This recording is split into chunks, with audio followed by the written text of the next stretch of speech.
Okay, so now that I've installed Ubuntu on my Windows computer, I'm going to open up the Ubuntu app and I'm going to set up my workstation.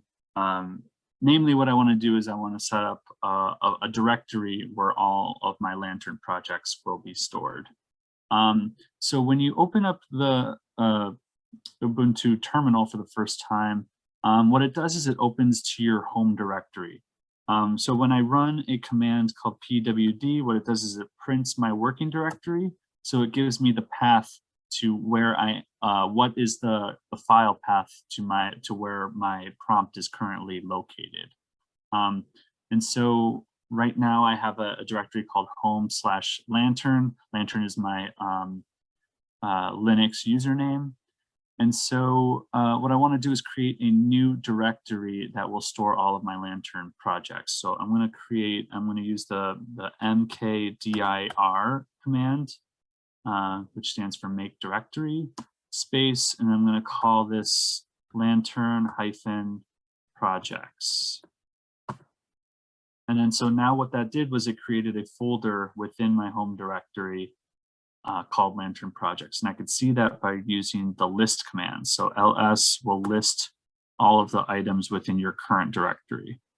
So now what I want to do is go into that directory to create a project folder for this test example. So I'm going to change directories, do cd lantern. When I just start to type something and I want to autocomplete, I can use the tab button, and the tab button will save me some time because it can detect what I'm starting to type.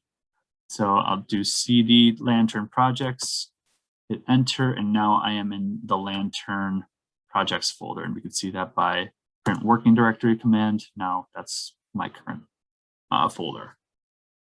So what I want to do is open up Visual Studio Code from this folder. And the way that we can do that is use a command called code. And what this does is it tells Ubuntu that we want to open Visual Studio Code.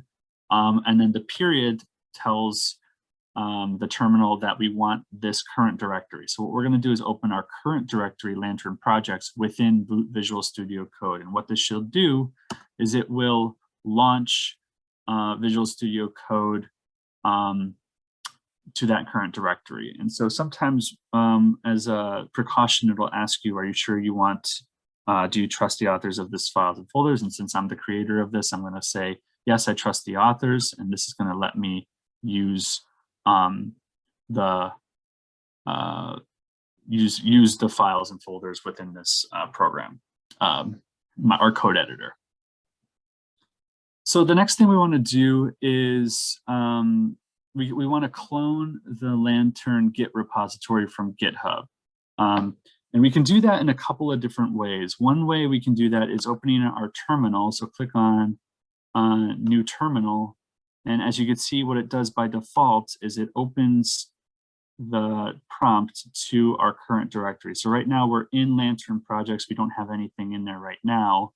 And so one way to do that is to run the git clone command from our terminal. So that would be git clone https://github.com/lantern.git. And so what that does is it goes to GitHub and gets our Git repository, and it will download it to our current directory called Lantern projects. And then if we add a space, we can name this new folder whatever we want. And so what we're going to do is name it test project. And so what that does is let's see. Oh, sorry, I typed it in wrong. So I am going to retype that and do git clone. And what I did was the address is actually nulib-oer/lantern.git. So my mistake, the address is actually, so yeah, So we'll do that and try that again. So what it does is it creates a project folder called test project, and then it clones our template repository from GitHub to that folder. And we can see that in this file explorer on the left. Now that we open it, it has all of our test and sample files that we can then edit with. It downloaded everything from GitHub.